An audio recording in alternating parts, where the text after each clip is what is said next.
ॐ नमो भगवते वासुदेवाय।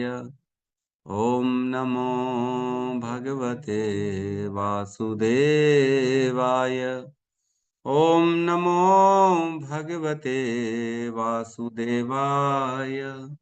यः स्वानुभावम् अखिलं श्रुतिसारमेकम् आध्यात्मदीपम् अतितीर्षितां तमोऽन्धम् संसारिणां करुणयः पुराणगुह्यम् तं व्याससूनम् उपयामि गुरुमुनीनां। नारायणं नमस्कृत्य नरं चैव नरोत्तमं देवीं सरस्वतीं व्यासं ततो जयमुदीरये। श्रवणतां स्वकथा कृष्ण पुण्यश्रवणकीर्तिनः हृदयन्तस्थो हि अभद्राणि विदुनोति सुहृतसतां। नष्टप्रायेषु अभद्रेषु नित्यं भागवत सेवया भगवती उत्तम श्लोके भक्तिर्भवति नैष्टिकी।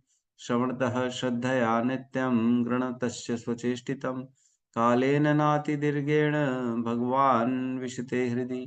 कृष्णाय वासुदेवाय देवकी नंदनाय च नंदगोपकुमाराय गोविन्दाय नमो नमः। नमः पंकजनाभाय नमः पंकजमालिने नमः पंकजनेत्राय नमस्ते पंकजांग्रिये। जय श्री कृष्ण चैतन्य प्रभु नित्यानंद श्री अद्वैत गदाधर श्रीवासादि गौर भक्त वृंद। हरे कृष्णा कृष्णा कृष्णा हरे हरे हरे राम राम राम हरे हरे। हरे कृष्णा कृष्णा कृष्णा हरे हरे हरे राम राम राम हरे हरे। हरे कृष्णा कृष्णा कृष्णा हरे हरे हरे राम राम राम हरे हरे। हरे कृष्णा। सभी भक्तों का स्वागत है प्रातःकालीन श्रीमद् भागवतम के सत्र में। और आज हमारा तीसरे अध्याय में प्रवेश हो रहा है। बड़ी धीरे धीरे भगवान की कृपा से गुरुओं के मार्गदर्शन में एक एक श्लोक को अच्छे से निरीक्षण करते हुए, पढ़ते हुए, समझते हुए दूसरा अध्याय हमने पूर्ण कर लिया। बहुत बहुत शुभकामनाएं। आप सभी के जो है निरंतर उपस्थित रहने से प्रेरणा मिलती है और इसी प्रेरणा के माध्यम से हम कोशिश करते हैं कि हर श्लोक को गहराई से चिंतन करें। क्या कहा गया है उसमें, क्या मैसेज हमारे लिए छुपा हुआ है ना। क्योंकि खुद से पढ़ने से समझ में नहीं है। जब तक हम किसी सीनियर के मार्गदर्शन में नहीं पढ़ते, नहीं सुनते, हमारे को नहीं समझ में आना वाला कि शास्त्र में क्या लिखा हुआ है ना। इसकी आज चिंतन, आज इसी पे ही चर्चा होगी, है ना। कैसे समझ में आता है, कैसे हमारे हृदय में शास्त्र का ज्ञान जो है वो प्रकाशित हो जाता है, इस पे चर्चा होगी आज। तो तीसरा अध्याय, शुद्ध भक्तिमय सेवा हृदय परिवर्तन। इस अध्याय में बेसिकली सुखदेव गोस्वामी देवताओं का वर्णन करने वाले, है ना। किस प्रकार व्यक्ति देवताओं की शरण में जाता है, क्यों जाता है, इस प्रकार की सारी बातें होने वाली हैं यहाँ पे। ठीक है, तो हम प्रवेश करते हैं आज के इसके सत्र में। कल हमने श्लोक क्रमांक 37 पढ़ा था। 37 बहुत ही सुंदर श्लोक था। उसमें कहते हैं, पिबन्ति ये भगवतः आत्मनः सताम कथामृतम श्रवण पुटेषु संभृतम पुनन्ति ते विषय विदूषिताशयम व्रजन्ति तच्चरण सरोरुहान्वितम। तो जो भागवत की कथा, जो भगवान की कथाएं होती हैं, उसको जो पीता है कौन, जो अमृत के समान भगवान की कथाएं हैं, उसको जो कानों को भर भर के पीता। कान हमारे भरते हैं क्या कभी?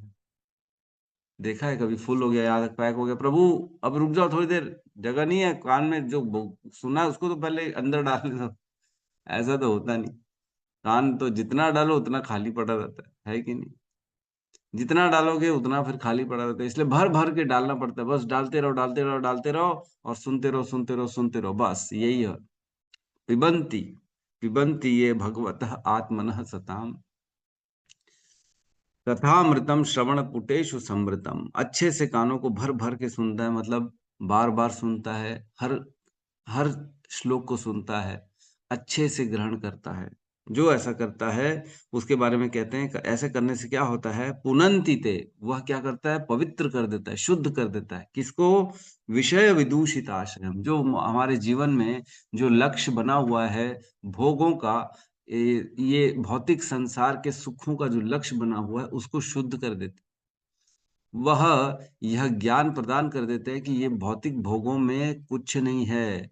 अंतोदगत्वा, हमें कहाँ जाना है, भगवान के भगवत धाम जाना है, इसलिए इस संसार के सुखों के प्रति हमारा कोई आकर्षण नहीं रहे, इस प्रकार से हमको पवित्र कर देते हैं, शुद्ध कर देते हैं हमारे चित्त को। ज्ञान का उदय हो जाता है हमारे जीवन में कि क्या करना है क्या नहीं करना, कौन सा मार्ग श्रेष्ठ है, उस मार्ग पे आगे बढ़ना है, इसका ज्ञान हमारे जीवन में प्रकाशित हो जाता है जैसे ही हम भगवान की कथाओं को सुनते हैं, भर भर के सुनते हैं, जो कि अमृत है।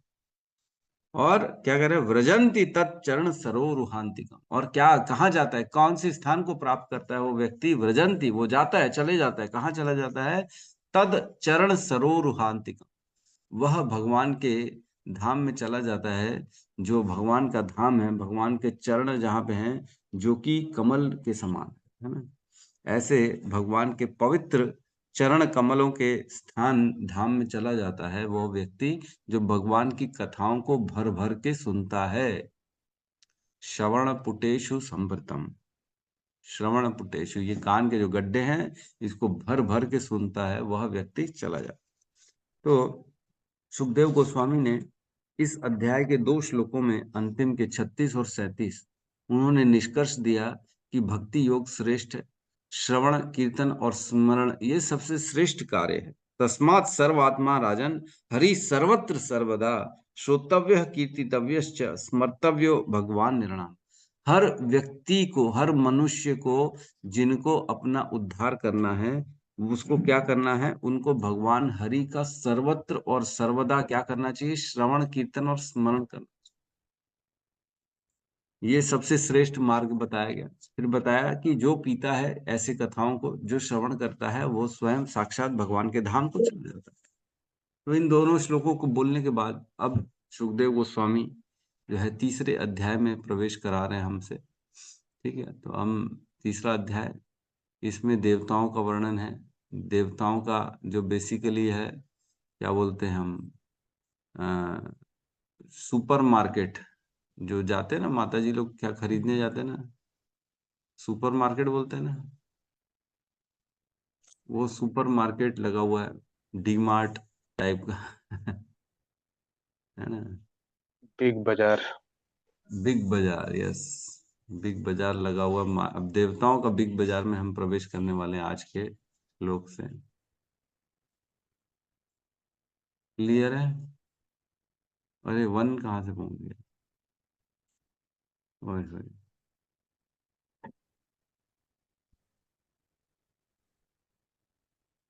कैंटो 2,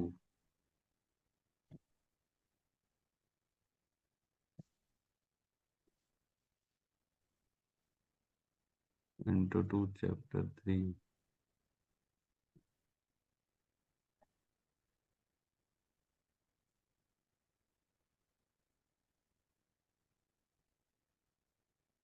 2.3.1 सही है ना? नहीं, ये क्या होता है,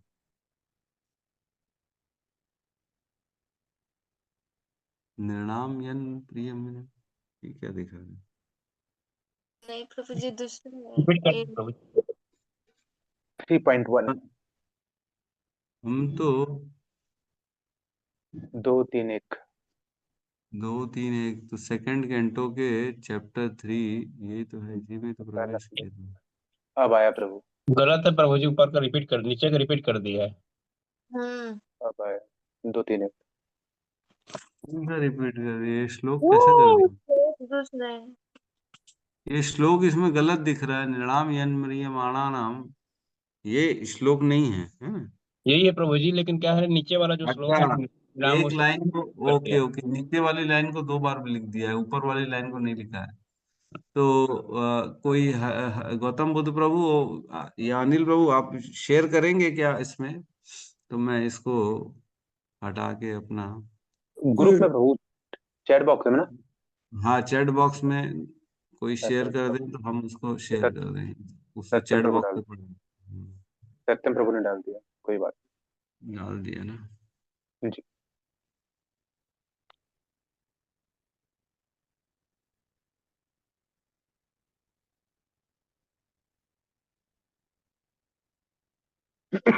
खाली आपने श्लोक डाल दिया है, सबको क्लियर दिख रहा है? अनुवाद भी डालो प्रभु। जी प्रभु जी। है ना? तो अध्याय 3 शुद्ध भक्ति में सेवा हृदय परिवर्तन, इसका पहला श्लोक है। साथ में दोहराएं। शुक उवाच का वाच एवं एतत् निगदितम् तद्गदितं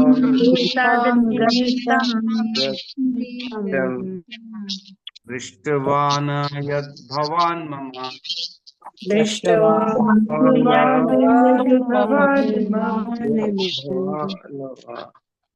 नृणां यन्न म्रियमाणानाम्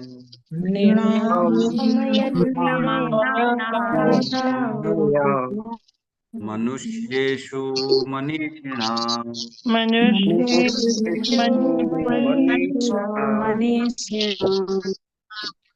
हरे कृष्णा। श्री शुक उवाच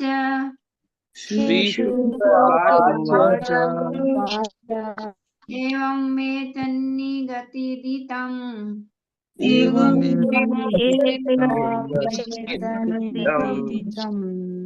दृष्टवान् यद्वान् मम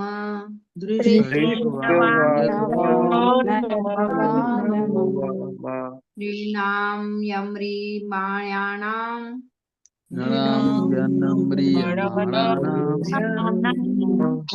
मनुष्येषु मनीषिणाम् मनुष्येषु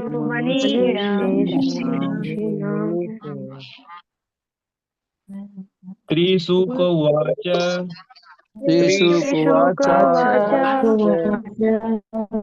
एवमेतन्निगदितं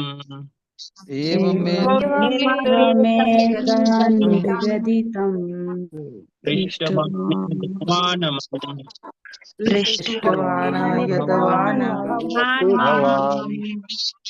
नृणां यन्म्रियमाणाम्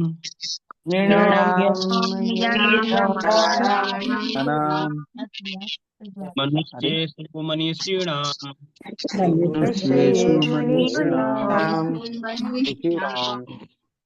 अनुवाद। श्रील सुखदेव गोस्वामी ने कहा, हे महाराज परीक्षित, आपने मुझसे मरणासन बुद्धिमान मनुष्य के कर्तव्यों के विषय में जिस प्रकार जिज्ञासा की, उसी प्रकार मैंने आपको उत्तर दिया है।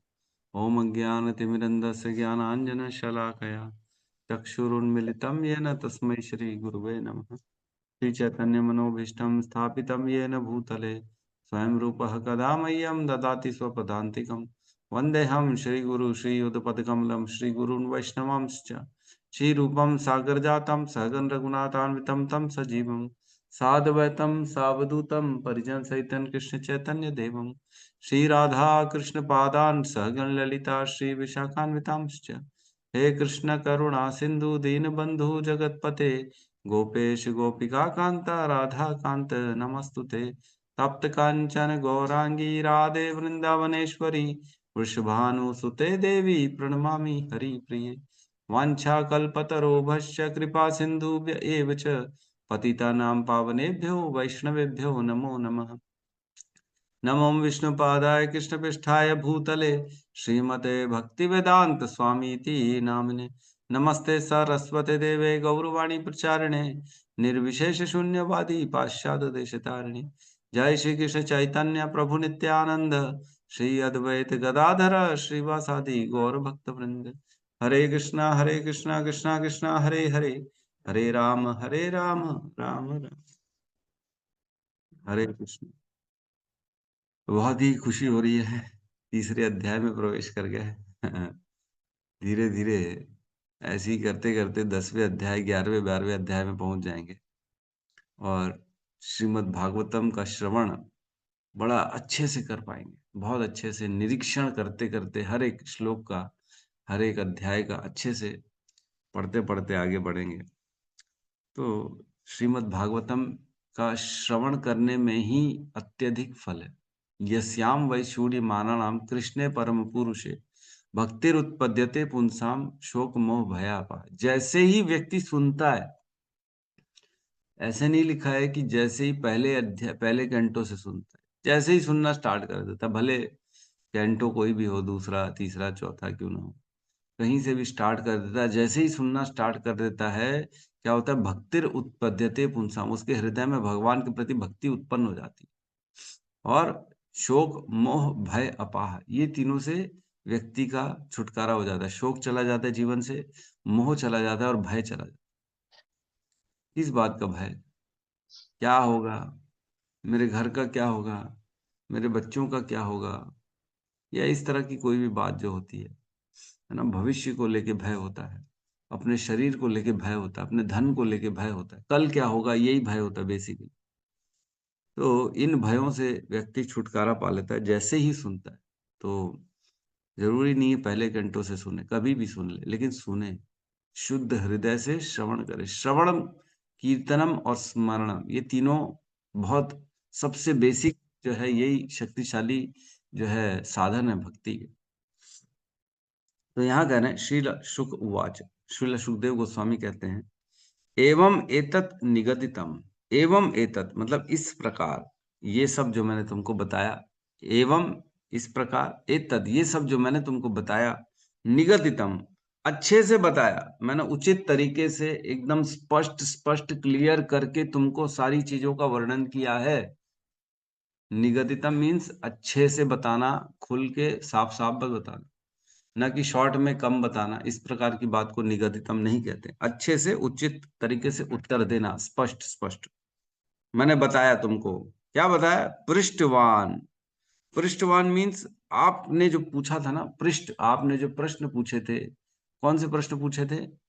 श्रीला परीक्षित महाराज ने 2 श्लोकों में प्रश्न किए थे, एक 1937 और 1.19.38। इन दोनों श्लोकों में प्रश्न किए थे। क्या प्रश्न किए थे?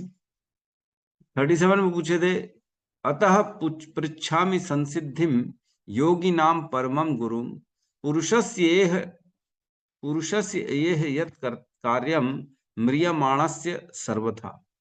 सर्वथा जो हर किसी के लिए करने योग्य हो, एक तो जो हर कोई करे वो, और एक जो खास तौर से मरने वाला व्यक्ति वो करे, वो कौन से कार्य है जो उसको करने चाहिए, ये मैं आपसे पूछ रहा हूँ।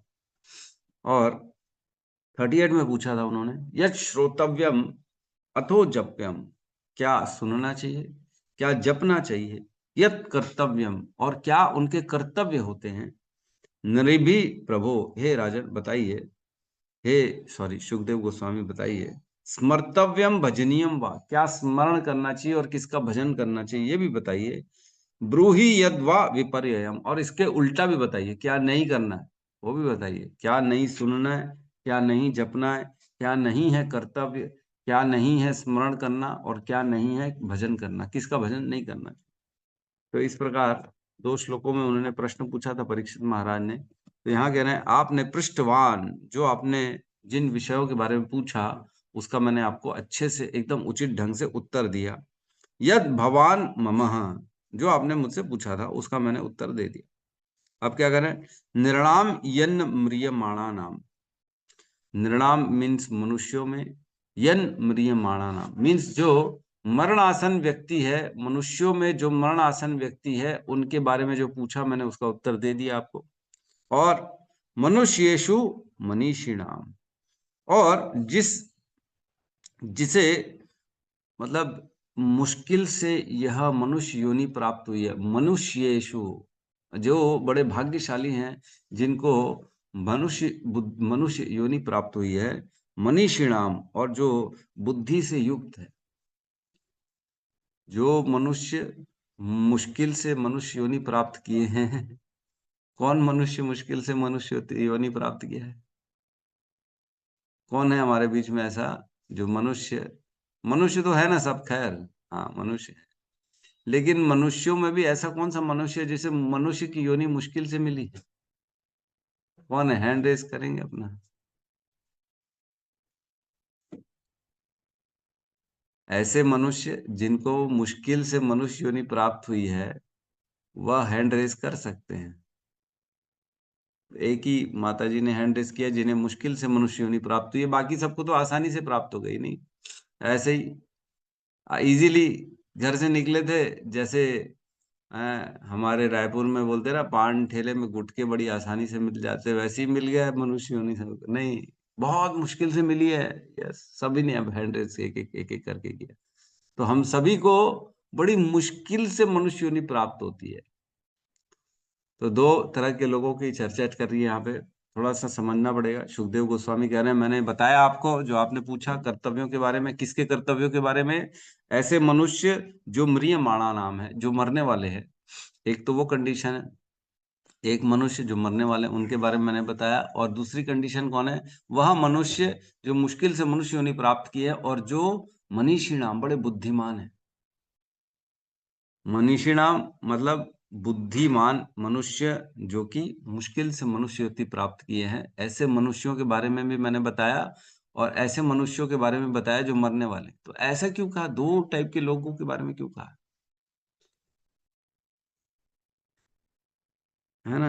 अनुवाद में फिर से पढ़ रहा हूँ। श्री सुखदेव गोस्वामी ने कहा, हे महाराज परीक्षित, आपने मुझसे मरणासन बुद्धिमान मनुष्य के कर्तव्य के विषय में जिस प्रकार जिज्ञासा की, उसी प्रकार मैंने आपको उत्तर दे दिया। तो इसका जो आचार्यों की टिप्पणी है ना, उसमें वर्णन आता है कि ये दो तरह के उत्तर हैं इसमें, है ना। दो तरह के मनुष्यों की चर्चा चल रही है।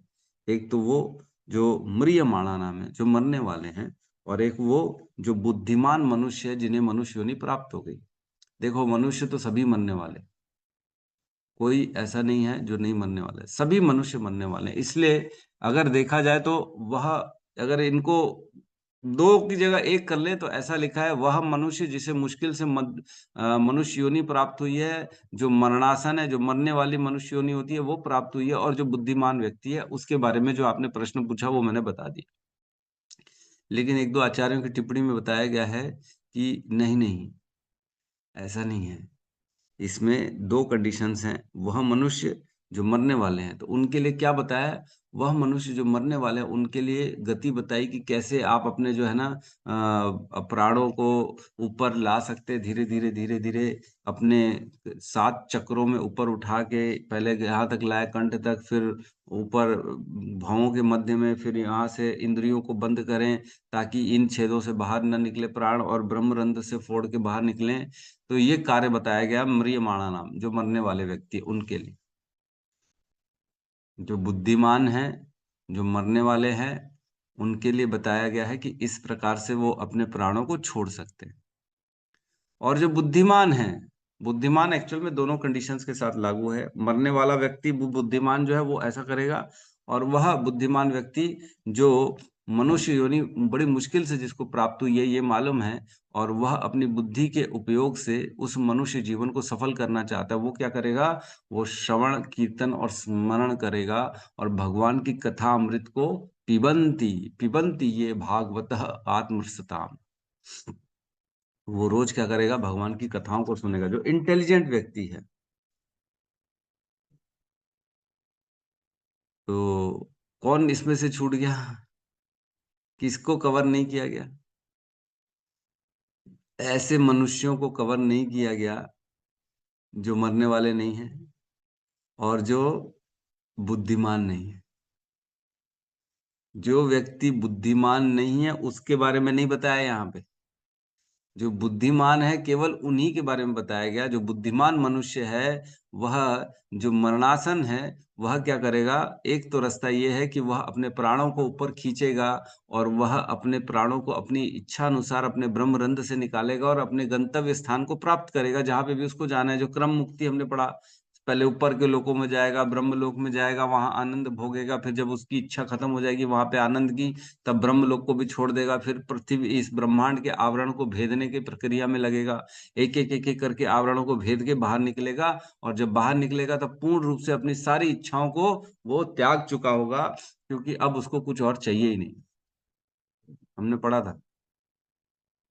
और दूसरा बुद्धिमान व्यक्ति क्या करता है, वह भक्ति योग का रास्ता अपनाता है, और वो श्रवण कीर्तन स्मरण की विधि को अपनाता है, और भगवान की कथा अमृतों का श्रवण करता है, और वो डायरेक्ट व्रजंति ते तच चरणा सरोर रुहांतिकम, वो कहाँ जाता है, भगवान के चरणों में डायरेक्ट चले जाता है। व्रजंति ते, हमने पढ़ा पिछले श्लोक में 37 में, डायरेक्ट निकल जाएगा वो भगवान के धाम में, और वो सद्य मुक्ति को प्राप्त होगा। समझ में आ गया? लेकिन इसमें उनको छोड़ दिया जो बुद्धिमान नहीं है, जो मूर्ख हैं, जो अल्पज्ञ हैं, जिन्हें बुद्धि जो है, जिनकी बुद्धि थोड़ी कम है, उनको बारे में नहीं बताया।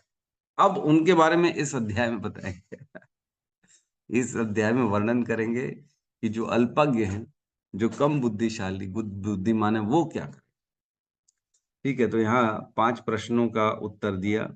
तो बेसिकली इस अध्याय में देवी देवताओं की पूजा करने का जो कारण है वो बताया गया है, कि देवी देवताओं की शरण में कौन जाता है। तो जो 5 प्रश्न पूछे गए थे परीक्षित महाराज से, उसमें ये पूछा गया था कि क्या नहीं करना चाहिए, ये भी बताइए। तो क्या नहीं करना चाहिए, हमने उत्तर 3 श्लोकों में सुना था, 2.1.234। इसमें उन्होंने बताया था शुरुआत में कि क्या नहीं करना चाहिए। तो 2.1.234 में उन्होंने एक्चुअल में कुटुंब से रिलेटेड बताया था, है ना। उसमें बताया था, श्रोतव्यादिनी राजेंद्र निर्णाम संति सहस्त्रशः अपश्यताम आत्म तत्वम गृहेशु गृह मेदिनाम। एक तो वो हैं जो ग्रह में फंसे हुए हैं, केवल मैं और मेरे परिवार में फंसे हुए हैं, ऐसे लोगों के पास हजार हजार बातें होती सुनने के लिए और करने के लिए, ये नहीं करना चाहिए। गृह मेधी नहीं बनना चाहिए, वो कह रहे हैं ना, गृहस्थ आश्रम में प्रवेश करना चाहिए, न कि गृह मेधी बनना चाहिए। ग्रह में, गृहस्थ में भोगों के लिए नहीं प्रवेश करना है, अरे मैं मजे करूंगा, मेरी पत्नी, मेरे बच्चे, मेरा परिवार होगा, मेरा ये होगा, मैं ऐश करूंगा, है, हम लोग तो मजे करेंगे, ये उद्देश्य नहीं होता है गृहस्थ में प्रवेश करने। तो जो ये उद्देश्य से गृहस्थ आश्रम में प्रवेश करता है वो बेसिकली गृह मेधी कहलाता है। तो पहले पहले मैं 2.1.2 में बताया कि ऐसे लोगों के पास हजार सी चीजें होती है सुनने के लिए, तो वो केवल अपश्यताम आत्म तत्व, वो आत्म तत्व को नहीं देखते हैं, और वो क्या करते हैं, गृहेशु गृह मेदी नाम, केवल ग्रह में फंसे रहते हैं, अपने घर और कुटुंब इसी में। फिर बोला था 2.1.3 में, निद्रा ह्रियते नक्तम व्यावेन च वायव्य दिवाचार्य चार्थे हया राजन कुटुंब भरणेन वा। और ऐसे लोगों का रात्रि नींद में चली जाती है और मैथुन में जाती है, और दिन केवल और केवल काम में, श्रम में पूरा दिन निकल जाता है। इस प्रकार उनके जीवन से पूरा समय निकल जाता है। और चौथे नंबर श्लोक में कहते हैं, देहापत्र कलत्रादिषु आत्मसैनेषु असत्स्वपि, है ना, तेषाम प्रमक्तो निधनम पश्यन अपि न पश्यति।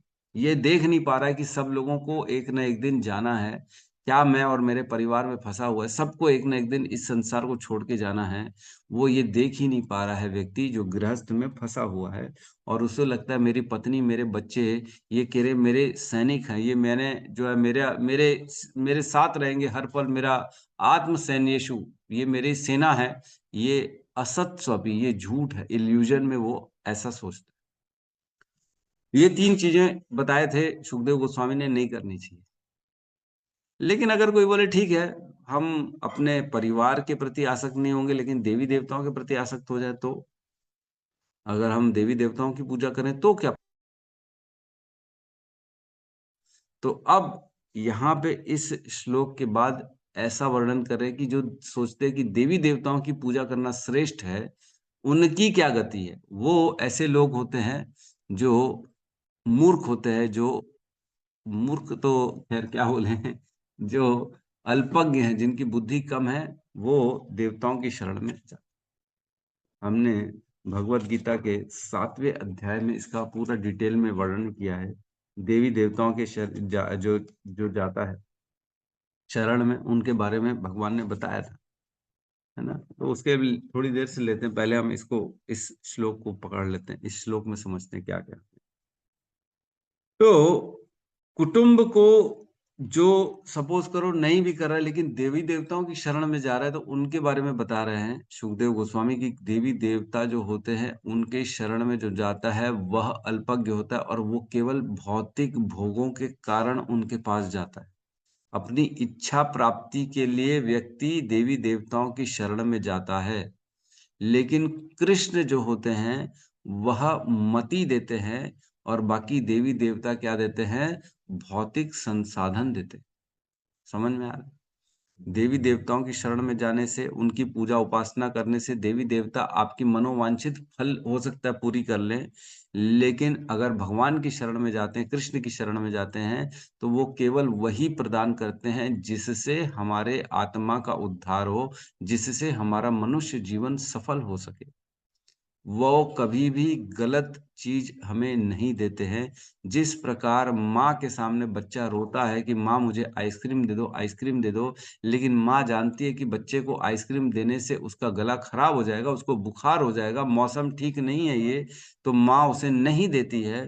तो उसी प्रकार भगवान भी भक्त को केवल वही चीज देते हैं जो उसके लिए श्रेयस हो, जो उसके लिए उचित हो, जिससे उसका उद्धार हो। लेकिन देवी देवता वह प्रदान कर देते हैं जो भी वो व्यक्ति मांग रहा है ना। बगल वाला आंटी बच्चे को आइसक्रीम दे देगी क्योंकि उसको मालूम है मेरे को क्या करना है, जिद कर रहा है ना, चल ना मैं लेके दे देती हूँ, खुश रहे, मेरे को क्या करना। लेकिन माँ उसकी नहीं लेके देगी क्योंकि उसका गला खराब हो जाएगा, उसके लिए अच्छा नहीं है ये आइसक्रीम खाना। तो म्रियमाणानाम और मनीषिणाम, इन दोनों का अंतर आप समझ गए। मरने वालों के लिए दो मार्ग बताए, जो एक सद्य मुक्ति और क्रम मुक्ति। जो व्यक्ति जो है इस प्रकार भगवत प्राप्ति को जा सकता है। और मनीषिणाम मीन्स जो बुद्धिमान व्यक्ति है उसको मुक्ति चाहिए ही नहीं, वो तो मुक्ति चाहता ही नहीं है, वो तो भक्ति चाहता है। मुक्ति तो एक बार के लिए बड़ी आसान है मुक्ति, किसी को भी भगवान मुक्ति दे देते हैं, लेकिन भक्ति किसी को नहीं देते। क्योंकि भक्ति जो होता है ना, भक्ति अगर दे देंगे तो भगवान, फिर उनकी सेवा करनी पड़ेगी भगवान को। क्योंकि कहते हैं भगवान हम भक्ता पराधीन हो, मैं तो अपने भक्त को पराधीन हूँ, जो मेरा भक्त बोलेगा वो मेरे को मानना पड़ेगा। तो भगवान ये चाहते नहीं है कि लोगों को भक्ति मिले, क्योंकि भगवान को उनकी सेवा करनी पड़ जाएगी, है ना, इसलिए नहीं देते आसानी से। जिस प्रकार पत्नी, एक जो लड़की है वो शादी करके अपने घर जाती है और अपने पति के साथ रहती है पूरे ससुराल में, तो पत्नी का एक पति के प्रति जो कर्तव्य होता है वह भगवान के प्रति भक्तों का कर्तव्य होता है। भगवान के प्रति भक्त का ऐसा कर्तव्य होता है जैसे पत्नी के प्रति, पत्नी पति के प्रति एक निष्ठ रहती है, पत्नी उसकी सेवा करती है, उसकी सेवा में प्रसन्न रहती है। लेकिन ऐसा नहीं है कि पत्नी अपने ससुराल वालों की जो है रिस्पेक्ट नहीं करती, ससुर की, सास की, देवर की, जेठानी की, इन सब की भी रिस्पेक्ट करती है, उनका भी ख्याल करती है। उसी प्रकार भक्त अन्य देवताओं का भी रिस्पेक्ट करता है। ऐसा नहीं है कि उनको सरासर निकाल दिए, बाहर निकलो यहाँ से हमको तुमको पूछना ही नहीं है, ऐसा नहीं करना। देवी देवताएं तो ऐसा नहीं करना है कि उनको रिजेक्ट कर दिया, अरे नहीं नहीं हम देवी देवताओं के उपासक नहीं है, हम तो जी कृष्ण के, विष्णु के, हटाओ इन सबको, हमको नहीं देखना, ऐसा नहीं करना। वे भी भक्ति के माध्यम से इस स्थान तक पहुंच चुके हैं, उन्हें भी भगवान ने अपनी निजी सेवा में लगा रखा है भगवान ने। तो भगवान की जो निजी सेवा में लगे हुए वो बिल्कुल निश्चित ही हमसे श्रेष्ठ हैं, है ना। वो भक्ति के माध्यम से उनको ये स्थान प्राप्त हुआ है, उनको ये सब पावर्स मिले हुए हैं, तो वो भगवान के क्लोज हैं, तो हमको भी उनकी रिस्पेक्ट करनी चाहिए क्योंकि वो भगवान के सेवक है। समझ में आ रही है ये चीज। तो इसमें कह रहे हैं कि मैंने तुमको बताया है। तो व्यक्ति को जो भगवान का ज्ञान है, जो बुद्धिमान व्यक्ति है, उसको भगवान का ज्ञान कैसे होता है, बड़ा सुंदर वर्णन है इसमें चैतन्य चरितामृत का, मध्य लीला का, अध्याय 20, 20.120 से वर्णन होता है। तो हम थोड़ा सा आज ये चर्चा करते हैं, बड़े अच्छे श्लोकों का वर्णन है।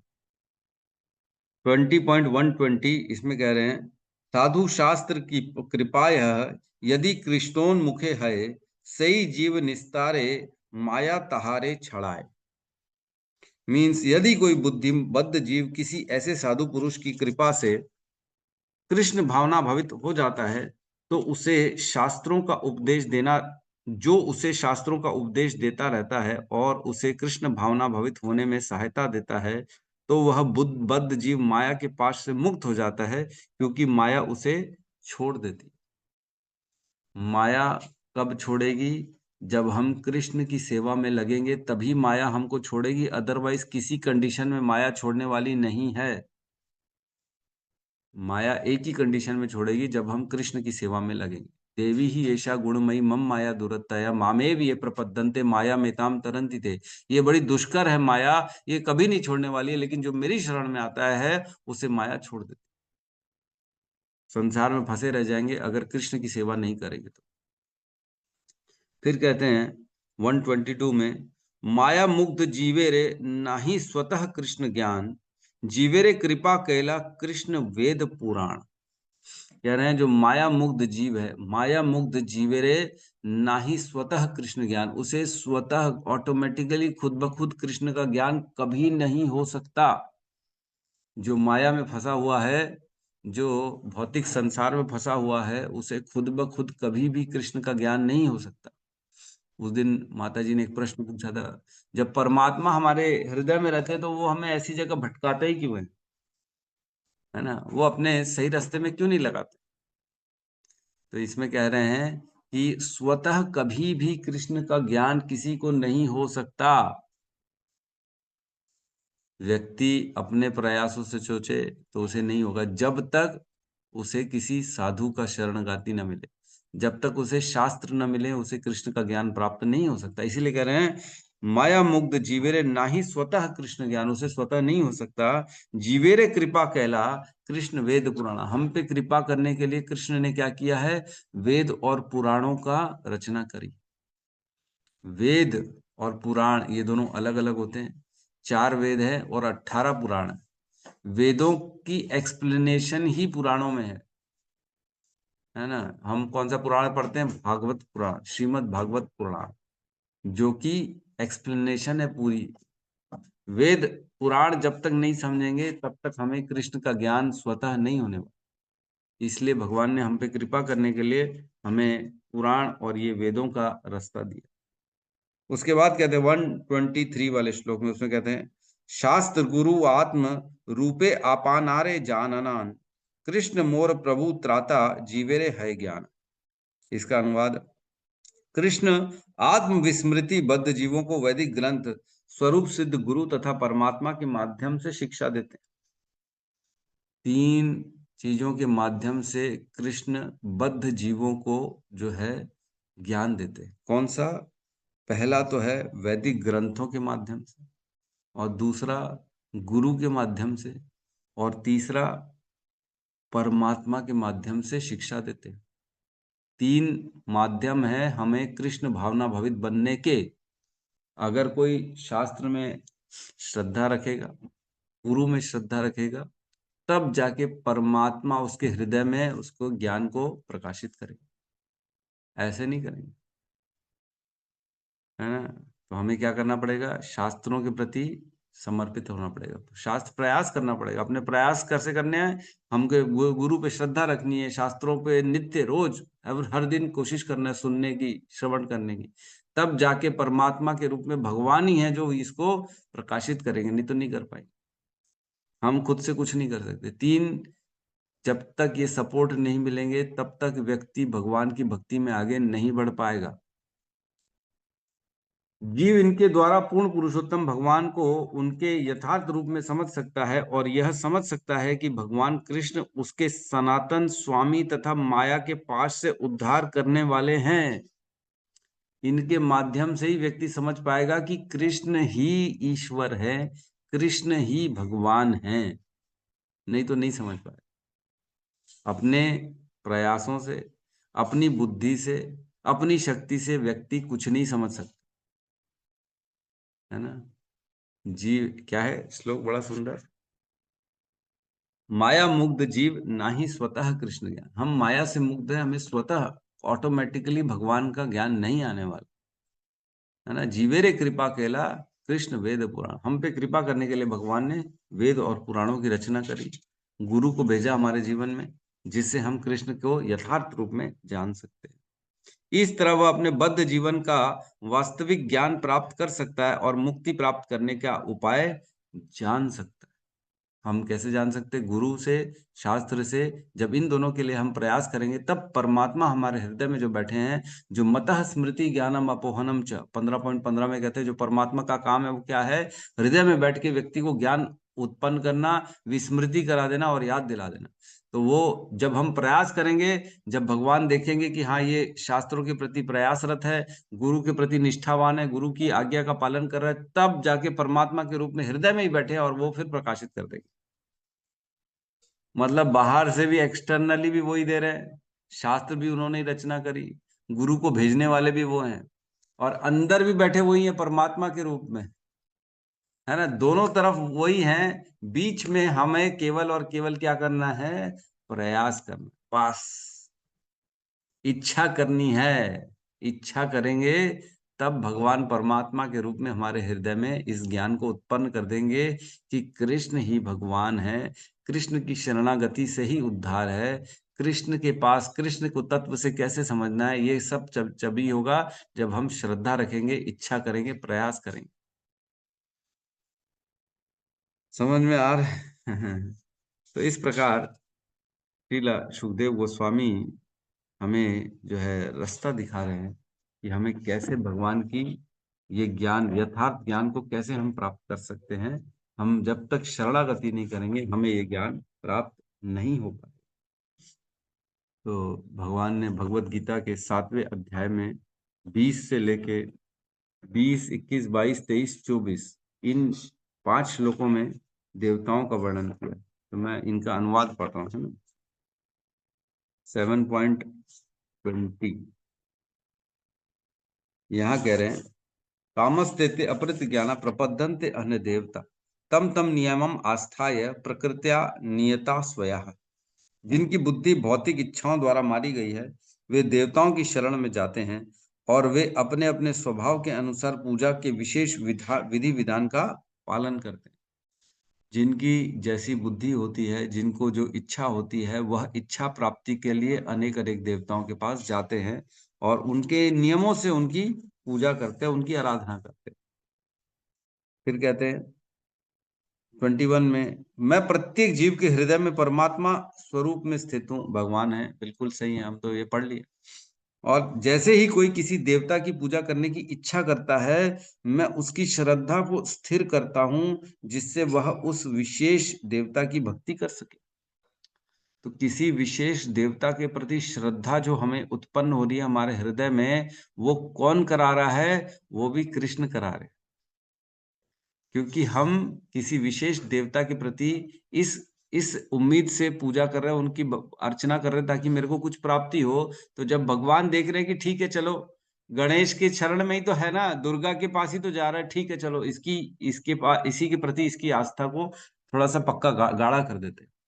तो भगवान हृदय में बैठे परमात्मा के रूप में और वह हमारी आस्था को स्थिर करते हैं उनके प्रति। फिर कहते हैं 22 में, ऐसी श्रद्धा से समन्वित वह देवता विशेष की पूजा करने का यत्न करता है और अपनी इच्छा की पूर्ति करता है, किंतु वास्तविकता तो यह है कि ये सारे लाभ केवल मेरे द्वारा प्रदत्त हैं। अब कहानी में ट्विस्ट आ गया। किसी इच्छा को लेके हम किसी देवता की शरण में गए, उसकी आराधना पूजा और करने की प्रयास किया, उसके प्रति उपवास रखा, उसकी 9 दुर्गा की 9 दिन की हमने सोचा अब तो किसी भी काल में मैं जूता चप्पल नहीं पहनूंगा, दाढ़ी नहीं कटाऊंगा, मैं ये नहीं करूंगा, वो नहीं करूंगा और 9 दिन तक उपवास रखूंगा, हे माता मेरा बंगला बना देना बस।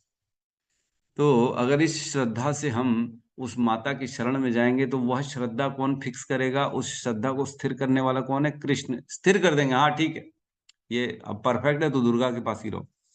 तो दुर्गा मैया के पास जैसे ही नवरात्रे हो गए और हमने जैसे ही हमारी इच्छा की पूर्ति हो गई और धीरे धीरे बंगला बनना चालू हो गया, है ना। तो जब बंगला बनना चालू हो गया तो बेसिकली क्या कह रहे हैं, वह फल मेरे द्वारा प्रदत्त है। हमें ऐसा लग रहा है कि दुर्गा देवी ने दिया है, लेकिन बेसिकली दिया किसने है, वो इनडायरेक्टली कृष्ण ने ही दिया है, तभी मिल पा रहा है। जब तक हमारे प्रारब्ध में नहीं होता है, जब तक हमारे कर्मों में वह पुण्य नहीं रहता है, तब तक देवी देवता भी उस फल को देने में सक्षम नहीं है, असक्षम है वो। तो बेसिकली कौन दे रहा है, कृष्ण ही हमको वह फल दे रहे हैं। और कह रहे हैं 23 में, अल्प बुद्धि वाले व्यक्ति देवताओं की पूजा करते हैं और उन्हें प्राप्त होने वाले फल सीमित तथा क्षणिक होते हैं। देवताओं की पूजा करने वाले देवलोक को जाते हैं, किंतु मेरे भक्त अंततः मेरे परम धाम को प्राप्त होते हैं। क्या कह रहे हैं, अल्प बुद्धि वाले व्यक्ति देवताओं की शरण में जाते हैं और उनकी पूजा करते हैं, और देवताओं से जो उन्हें फल मिलते हैं वो क्षणिक और सीमित होते हैं, लिमिटेड होते हैं और टेम्पररी होते हैं, परमानेंट नहीं होते, क्षणिक होते हैं, कुछ काल के लिए दिया फिर खत्म है। सीमित होते हैं, अनलिमिटेड नहीं मिलेंगे भैया, कुछ ही मिलेगा, थोड़ा बता दो कितना चाहिए, उतना ही देंगे, उससे ज्यादा नहीं देंगे, सीमित है। लेकिन इसका क्या मतलब है कि अगर हम कृष्ण की शरण में जाएंगे तो क्या सीमित नहीं होंगे फल? क्या वहां पे क्षणिक और सीमित नहीं होंगे? वहां क्षणिक मतलब परमानेंट मिलने वाला है और वहां अनलिमिटेड मिलने वाला है। देवता जब सीमित और क्षणिक दे रहे हैं तो भगवान तो इससे उल्टा देंगे ना, कह रहे हैं ना। तो वहां जाएंगे तो अनलिमिटेड और परमानेंट मिलेगा, यहां जाएंगे तो टेम्पररी और लिमिटेड मिलेगा। समझ में आ रहा है? देवताओं की पूजा करने वाले लोग कहाँ जाते हैं, देवलोक में जाते हैं, और जो भगवान की पूजा करते हैं वो मेरे धाम को आते हैं, भगवान कह रहे हैं। तो इस प्रकार 7वें अध्याय में भगवान ने ऑलरेडी बताया हुआ है कि देवताओं के द्वारा जो फल दिए जाते हैं वो इनडायरेक्टली मैं ही देता हूँ, तभी उनको मिल पाते हैं। और देवताओं के प्रति श्रद्धा भी जो है मेरे ही कारण वो बना पाते हैं, क्योंकि मैं उनके हृदय में परमात्मा के रूप में स्थित हूँ। ठीक है, तो किसी का प्रश्न है तो हम यहाँ पे ले सकते हैं।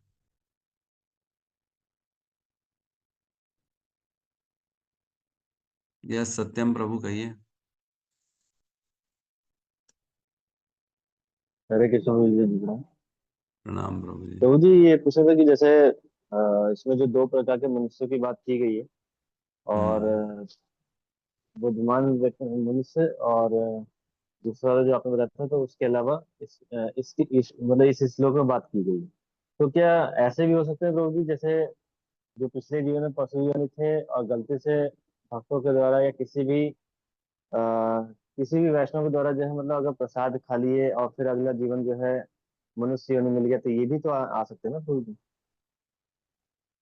इस श्लोक में पिछले जीवन की बात नहीं चल रही है। इस श्लोक में ये नहीं बता रहे हैं कि आप पिछले योनि में कौन थे, कुत्ते थे, बिल्ली थे, शुअर थे या क्या थे, ये बात नहीं चल रही है। इस श्लोक में ये बात चल रही है कि इस जीवन में ही जो मनुष्य योनि है, इस जीवन में रहते रहते जो एक बुद्धिमान वर्ग है और एक अल्प बुद्धि वर्ग है, इन दोनों के प्रति वो लोग कैसे कार्य करते ये बताया जाए। जो बुद्धिमान व्यक्ति होता है वह भगवान की भक्ति करता है, जो अल्प बुद्धि वाले व्यक्ति होते हैं वो देवताओं की शरण में जाते हैं, ये बताया जाए। बुद्धिमान व्यक्तियों का मैंने रास्ता पहले ही बता दिया है, ऐसा बता रहे सुखदेव गोस्वामी। दो रास्ते बताए बुद्धिमान मनुष्यों के लिए, एक तो वो जो क्रम मुक्ति, सद्य मुक्ति, दो प्रकार की चीजें बताई मैंने बुद्धिमान व्यक्ति के लिए। अब वो कैसे प्राप्त करते हैं, एक तो वो होते हैं जो योगी होते हैं, जो अपने प्राणों को ऊपर ऊपर ऊपर करके अपने प्राणों को निकालते हैं, एक तो वो होते हैं, और एक वो भी होते हैं जो भक्ति मार्ग को अपनाकर बड़ी आसानी से भगवान के धाम को प्राप्त कर लेते हैं। तो ये दोनों बुद्धिमान है।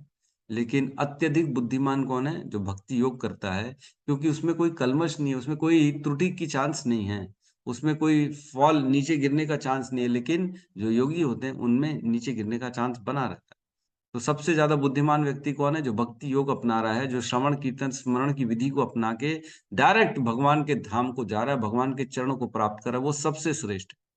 अब उसके बाद वाला कैटेगरी आ गई जो योगी जन है, वो वो प्राणों को ऊपर करते हैं और इंद्रियों को निग्रह करते हैं, अष्टांग योग का क्रियाओं को अपनाते हैं, उसके बाद अपने प्राणों को छोड़ते हैं, क्रम मुक्ति से धीरे धीरे धीरे धीरे धीरे भगवत धाम को जाते हैं। इसके बाद वो हो गए।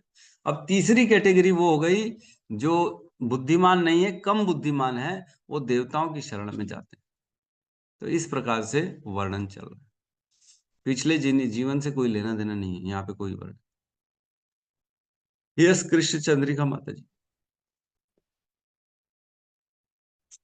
हरे कृष्ण प्रभु जी, दंडवत प्रणाम। प्रभु जी, मेरे 2 क्वेश्चन हैं। एक तो ये कि जैसे जो मतलब जैसे नॉनवेज भी खा रहे हैं या सारी चीज़ें करते हैं, लेकिन वो एकादशी के दिन उपवास रखते हैं। तो हम इतना महात्म्य पढ़ते हैं एकादशी का कि मतलब स्वर्गलोक को जाते हैं, वैकुंठ धाम जाते हैं।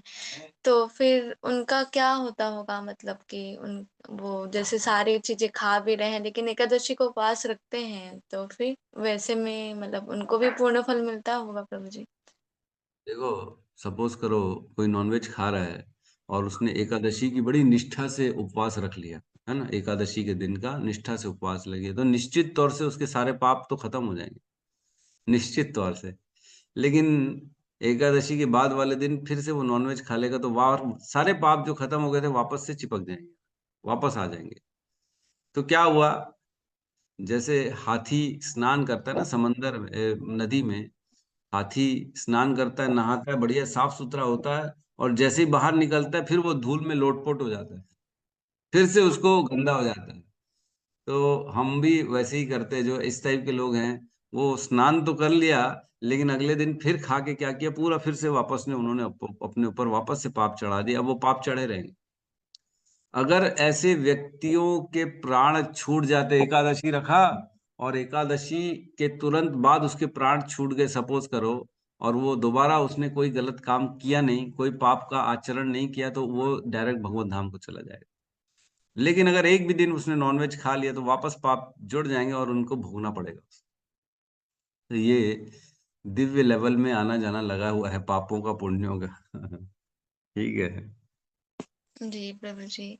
प्रभु जी, एक और क्वेश्चन था। जैसे अभी वो लाल किले में जो आतंकी हमला हुआ था, तो उन मतलब वो इतने इंजीनियर थे और कुछ असिस्टेंट प्रोफेसर या डॉक्टर ऐसा कुछ कुछ थे बोल रहे थे, मतलब मैंने तो पढ़ा नहीं न्यूज़। तो फिर जैसे उन्होंने उनके जो गुरु थे या जो भी उनके शिक्षा गुरु रहे होंगे जो भी, तो वो उनके थ्रू ही मतलब वो माध्यम बने। तो मुझे ऐसे बोलते कि मतलब आपने भी तो गुरु बनाया है, आपने भी तो मतलब ये सारी चीजें छोड़ दी, तो आपको भी ब्रेन वॉश करते हैं इस टाइप का। तो मुझे गुस्सा तो आया उस टाइम पे, लेकिन मैं बोली कि नहीं, हम हमारे में ये शिक्षा नहीं देते कि आप मान लो, हमारे में तो यही शिक्षा देते हैं कि आप भगवत गीता पढ़ो, श्रीमद् भागवतम पढ़ो, हम भगवान को कैसे प्राप्त करना है। तो बोलते हैं कि वो भी तो ऐसे समझाते हैं कि भगवान को कैसे प्राप्त करना है। तो मैं बोली उनके तरीके में तो गलत है ना, तो मैं अच्छे से आंसर नहीं कर पाई उनको। मैं शांत हो गई, मैं बोली कि अब उनको आंसर नहीं कर पाऊंगी, मतलब कि वो कुछ ज्यादा ही बोल रहे थे। तो फिर बोली, लेकिन वो गुरु को बोल रहे थे तो मुझे बहुत गुस्सा आया। तो ऐसे नहीं, में वो क्या? एकदम सही बोल रहे हैं, एकदम सही बोल रहे हैं, एकदम सही बता रहे हैं वो।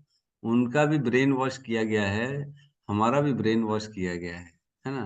लेकिन उनका ब्रेन वॉश किससे किया गया है? गंदगी से उनका ब्रेन वॉश किया गया। उनका ब्रेन वॉश नहीं किया गया, बेसिकली ब्रेन में गंदगी डाली गई है। वॉशिंग तो कहेंगे नहीं, वॉश मतलब किसी चीज को साफ करना। तो साफ तो हुआ नहीं ना, उल्टा उनका ब्रेन गंदा हो गया, उनको गंदगी डाली गई है। लेकिन हमारा जो ब्रेन होता है, हमारे ब्रेन को वॉश किया जाता है, और जो गंदगी होती है वो हमारे ब्रेन से निकाली जाती है। अब हम सही रास्ते पे जा रहे हैं और वो गंदे गलत रास्ते पे जा रहे हैं। श्रवण इज वेरी इंपॉर्टेंट, मैंने बताया था पहले भी। वो भी श्रवण करके अपने गुरु, उनके गुरु को गुरु तो बोलेंगे नहीं, क्योंकि गुरु मतलब वो होता है जो अंधकार को दूर करे और सतो गुण को जीवन में लाए, है ना। गुरु शब्द इति अभिधीयते, गुरु का मैंने बताया था, गु शब्दस्तु अंधकार स्यात्, रु शब्द तम निरोधक, अंधकार निरोधित व गुरु इति अभिधीयते। गुरु का अर्थ होता है जो व्यक्ति अपने शिष्य के जीवन से अंधकार को बाहर निकाले, तमोगुण को बाहर निकाले, उसे गुरु कहते हैं। तो क्या उसका गुरु को गुरु कहलाने लायक है वो? बेसिकली उसका गुरु गुरु कहलाने लायक नहीं है, वो आतंकवादी है। बेसिकली वो गलत ट्रेनिंग दे रहा है, वो लोगों की कोमल श्रद्धा का दुरुपयोग कर रहे हैं और वो गलत गलत प्रचार करके उनको गलत कामों में डाल रहे हैं और उनको प्रेरणा दे रहे हैं कि तुम ये सब करोगे तो तुमको भगवान 72 हूरें देंगे, तुम जन्नत में चले जाओगे, तुम्हारे अल्लाह तुमसे प्रसन्न होंगे।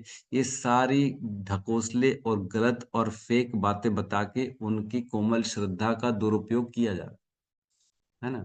और हम क्या करते हैं, हम कोमल श्रद्धा को भगवान के प्रति लगाते हैं और उसके हृदय को निर्मल बनाते हैं और उसे शास्त्रों के माध्यम से भगवान की प्राप्ति के मार्ग का जो है दर्शन कराते हैं। तो भगवत गीता और भागवतम का जो पढ़ रहा है वो सही रास्ते में, सही डायरेक्शन में आगे बढ़ रहा है, लेकिन जो आतंकवाद की जो ट्रेनिंग दे रहा है वो भगवान के बिल्कुल विपरीत अपोजिट डायरेक्शन में आगे बढ़ रहा है।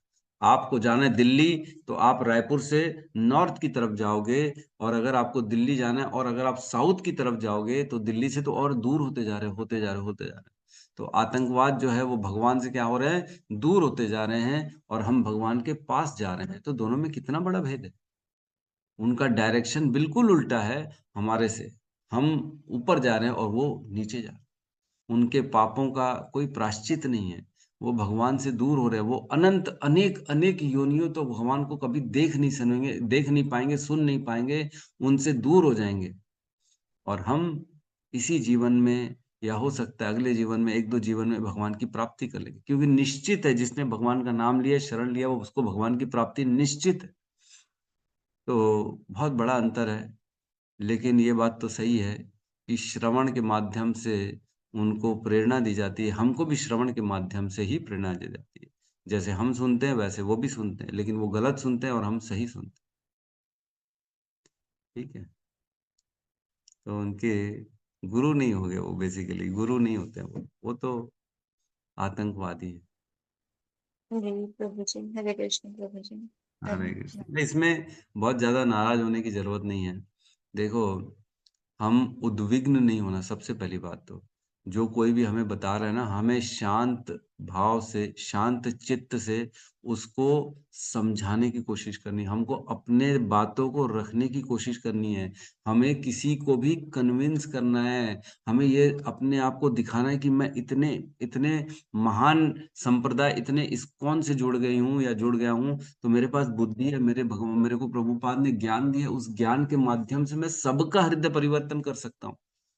तो जो बता रहा है उसका हृदय परिवर्तन करने के प्रयास करें। नहीं हो पा रहा है तो आप मुझे फोन करें, मेरी बात करा दें, मैं उनसे बात कर लूंगा, मैं समझा दूंगा, कोई दिक्कत नहीं है ना। तो कभी भी हार नहीं माननी है। अगर तर्क वितर्क चल रहा है, कोई बात समझना चाह रहा है कोई, वो तुम्हारे को जो है लांछन लगा रहा है, तो आप मेरे को सीनियर्स को फोन कर सकते हैं, प्रभु ऐसी ऐसी बात है, आप बात कर लीजिए और मैं बात कर लूंगा निश्चित तौर से। जी प्रभु जी, हरे कृष्ण प्रभु जी। यस यस यस, सुरभि माता जी। हरे कृष्ण प्रभु जी, दंडवत प्रणाम। प्रणाम प्रभु जी, माता जी। जैसे कि हमने पढ़ा कि अभी देवताओं की पूजा करना, मतलब भगवान की पूजा करना चाहिए, देवताओं की पूजा अल्प ज्ञानी लोग करते हैं प्रभु जी। पर बहुत सारे कौन ऐसे करते हैं? लोग हैं जो मतलब अल्प ज्ञानी। अल्प ज्ञान, यस यस। प्रभु जी, बहुत सारे सब, लगभग सब लोग, जैसे हम भी पहले वही करते थे, भगवान की पूजा करते थे और बदले में कुछ ना कुछ मांगते ही थे। तो कम से कम वो भगवान की, मतलब देवताओं की पूजा कर रहे हैं, मतलब कहने का मतलब कम से कम वो अपने, मतलब हिंदू धर्म से जुड़े हैं, मेरे कहने का ये मतलब था प्रभु जी। तो वो भी तो ठीक ही है ना, कम से कम भगवान से तो जुड़े ही एक तरीके से, मतलब देवी देवताओं से। हम्म। तो कहाँ क्योंकि गलत है वो बात ही नहीं। तो मैंने अभी 7वें अध्याय में पढ़ के सुना है ना, भगवान कहते हैं मैं खुद उनकी आस्था को वहां पे जो है फिक्स कर देता हूँ ताकि वही काम करें। तो कम से कम भगवान का ज्ञान नहीं प्राप्त हो पा रहा है तो कम से कम वो देवताओं की शरण में रहे, उनकी पूजा उपासना करके जो है वो अपने जो है धीरे धीरे अपनी इंद्रिय तृप्ति करेंगे बैठ के। तो ये कोई गलत थोड़ी है, इसमें क्या गलत है। प्रभु जी, कुछ चीजें ऐसे शेयर करनी थी कि जैसे हम कोरबा में रहते हैं ना, तो मेन जो कोरबा है ना, वहाँ हम्म। पे मतलब बहुत। हरे कृष्ण प्रभु जी। हरे कृष्णा। तो जी मेरा क्वेश्चन है, जैसे कि हम अगर कोई अच्छा कर्म करते हैं, भगवान का कर्म करते हैं, तो हमारा जो पाप है वो नष्ट हो जाता है। पर धृतराष्ट्र ने पिछले जन्म में 100 पक्षियों को मारा, फिर और उसके मतलब 100 पुत्र पाने के लिए उन्होंने 50 वर्ष तक पुण्य किया, फिर उनको 100 पुत्र प्राप्त हुए, और फिर मतलब उनके जो पूर्व कर्म थे उसके वजह से उनके जो 100 पुत्र मारे गए। तो मतलब उन्होंने भी तो कुछ अच्छा कर्म किया होगा, इसलिए उनको 100 पुत्र प्राप्त हुए ना।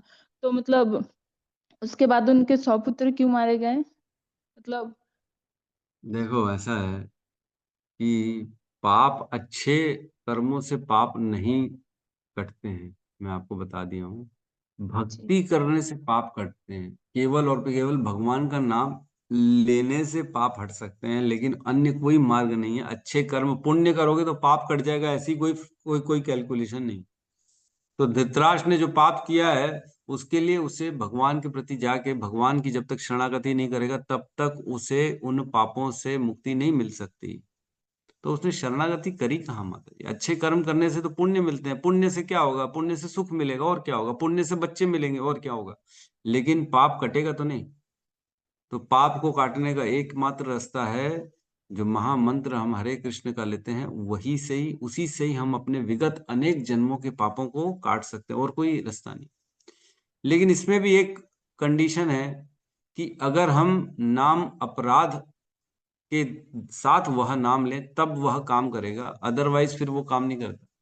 नाम भी ले रहे हैं ना, केवल अगर भौतिक उपलब्धियों के लिए नाम ले रहे हैं तो वो एक तरह से कर्म कांड हो जाएगा, वो एक तरह से मतलब वह भक्ति उन्मुक्ति स्वीकृति नहीं मिलेगी, उसमें केवल पुण्य मिलेंगे और उससे हमारा जो है ना कोई अच्छा काम हो जाएगा, बस। तो इसमें हमने चर्चा करी है, आराम से हम और चर्चा करेंगे तब आपको इसमें उत्तर मिले, या आप कभी मेरे को चाहें तो पर्सनली भी व्हाट्सएप में पूछ सकते हैं अपने प्रश्न, ठीक है? तो हम यहाँ पे क्लास को क्लोज करते हैं, सब मिलके हरे कृष्ण महामंत्र का उच्चारण करते हैं। हरे कृष्णा हरे हरे कृष्णा हरे कृष्णा कृष्णा हरे हरे कृष्णा हरे कृष्णा राम हरे हरे हरे राम हरे राम राम राम हरे हरे राम हरे राम राम राम राम हरे हरे। समस्त भक्त वृंद की जय। जय जगत गुरु श्रील प्रभुपाद की जय जय। गौर प्रेमानंदे। हरि हरि बोल। हरि हरि बोल हरि बोल। हरे कृष्ण प्रभु जी। हरे कृष्णा हरे प्रभु जी, कृष्णा प्रभु जी जय प्रणाम। प्रणाम। हरे कोटि कृष्ण। कोटि धन्यवाद प्रभु जी, कोटि कोटि धन्यवाद।